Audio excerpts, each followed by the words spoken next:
आज Doubtnut app download करें। Doubtnut पर अपने सभी गणित, रसायन विज्ञान, भौतिक विज्ञान और जीव विज्ञान के डाउट्स का करो सफाया। बस प्रश्न की फोटो खींचो, एक ही प्रश्न को क्रॉप करो और तुरंत वीडियो सोल्यूशन पाओ।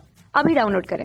नमस्कार दोस्तों, आज का हमारा सवाल है निम्न असमीका निकायों को आलेखी विधि से हल कीजिए। और यहाँ पर असमीका निकाय हमें दे रखा है x माइनस वाई बड़ा है या बराबर है 1 से, और दूसरा हमें दे रखा है 2x प्लस 3y बड़ा है या बराबर है 6 के। तो आइए इस सवाल को हल करते हैं।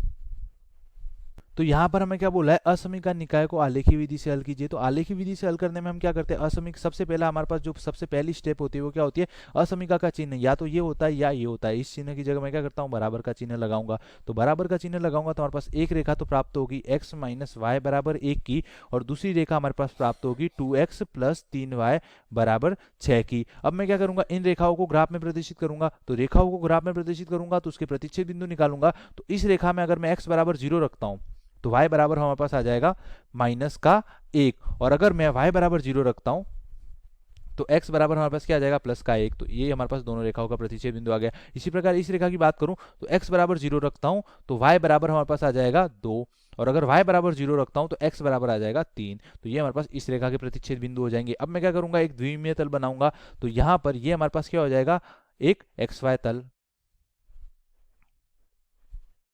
ये हमारे पास x अक्ष हो जाएगी, x और x डैश, और ये हमारे पास क्या हो जाएगी, y अक्ष, y और y डैश। अब यहाँ पर सबसे पहली रेखा बनाऊंगा तो दो प्रतिच्छेद बिंदु आ रहे हैं। x अक्ष पे आ रहा है 1 0 और y अक्ष पे 0 माइनस 1। तो मूल बिंदु के इस तरफ x धनात्मक होता है तो 1 0 तो यहाँ पर होगा, और 0 माइनस 1 मूल बिंदु के नीचे y ऋणात्मक होता है तो 0 माइनस 1 इधर होगा। तो यहाँ पर इस रेखा का समीकरण हमारे पास, इस रेखा का जो ग्राफ आएगा वो कुछ इस तरह आ जाएगा।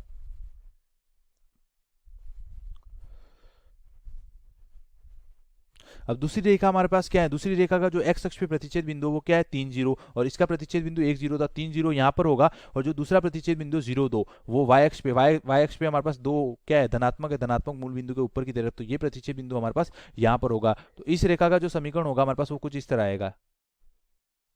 ये हमारे पास क्या हो जाएगा, रेखा 2x प्लस 3y बराबर 6 का जो ग्राफ आएगा वो इस तरह आएगा। अब यहाँ पर इसके प्रतिच्छेद बिंदु लिखूंगा तो ये बिंदु तो हमारे पास हो जाएगा 0 और 2, और ये बिंदु हो जाएगा हमारे पास 3 और 0। इस बिंदु के निर्देशांक हो जाएंगे हमारे पास 1 और 0, और इस बिंदु के निर्देशांक हो जाएंगे हमारे पास 0 और माइनस का 1। अब हम क्या करेंगे कि रेखा के किस तरफ का हल क्षेत्र आ रहा है वो चेक करेंगे। तो इस रेखा की बात करूं मैं, अगर x माइनस वाई बराबर 1 की, और दूसरी रेखा हमारे पास ये है 2x प्लस 3y बराबर 6 की, तो इस रेखा की बात करूं तो इस रेखा के ऊपर की तरफ हमारे पास क्या आ रहा है, बिंदु 0 2।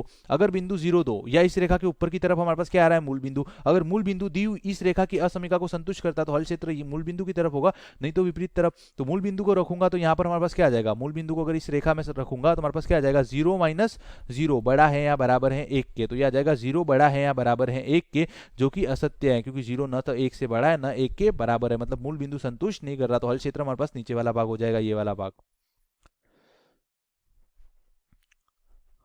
और यहाँ पर असमीका के चिन्ह के साथ बराबर का चिन्ह, मतलब रेखा खुद भी हमारे पास हल क्षेत्र में शामिल होगी, रेखा पर उपस्थित बिंदु भी हल क्षेत्र में शामिल होंगे। अब मैं दूसरी रेखा की बात करूं तो यहाँ पर दूसरी रेखा हमारे पास कौन सी है, 2x प्लस 3y बराबर 6। तो उसके नीचे की तरफ मूल बिंदु उपस्थित है, उसके नीचे वाले भाग की तरफ, मतलब यहाँ पर मूल बिंदु उपस्थित है। अगर मूल बिंदु संतुष्ट करेगा तो हल क्षेत्र नीचे की तरफ होगा, नहीं तो ऊपर की तरफ। तो इस रेखा में मूल बिंदु रखूंगा तो x बराबर 0 रखूंगा तो 2x भी 0 हो जाएगा, और y बराबर 0 रखूंगा तो 3y भी 0 हो जाएगा। तो 0 प्लस 0 बड़ा है या बराबर है 6 के, जो कि यहाँ पर हमारे पास क्या हो गया, 0 बड़ा है या बराबर है 6 के, जो कि क्या है, असत्य है। 0 न तो 6 के बराबर है, नहीं 6 से बड़ा है, मतलब इस रेखा का हल क्षेत्र मूल बिंदु की तरफ ना होकर विपरीत तरफ का होगा, क्योंकि यहाँ पर मूल बिंदु संतुष्ट नहीं कर रहा।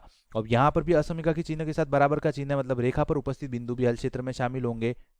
तो ये तो हमारे पास क्या हो गया, दोनों असमीकाओं का अलग अलग हल क्षेत्र। अब हम क्या निकालेंगे, असमीका निकाय का हल क्षेत्र, मतलब दोनों असमीकाओं का जो उभयनिष्ठ हल क्षेत्र होगा वो हमारे पास क्या होगा, असमीका निकाय का हल क्षेत्र। तो यहाँ पर हमारे पास उभयनिष्ठ क्षेत्र कौन सा हो जाएगा, ये वाला भाग। यहाँ पर ये हमारे पास बीच वाला बिंदु हो जाएगा, और ये जो हमारे पास भाग आएगा वो दोनों असमीकाओं का क्या हो जाएगा, असमीका निकाय का आलेखीय हल। धन्यवाद। कक्षा 6 से 12वीं से लेकर नीट, IIT, JEE वो एडवांस के लेवल तक 1 करोड़ से ज्यादा छात्रों का भरोसा।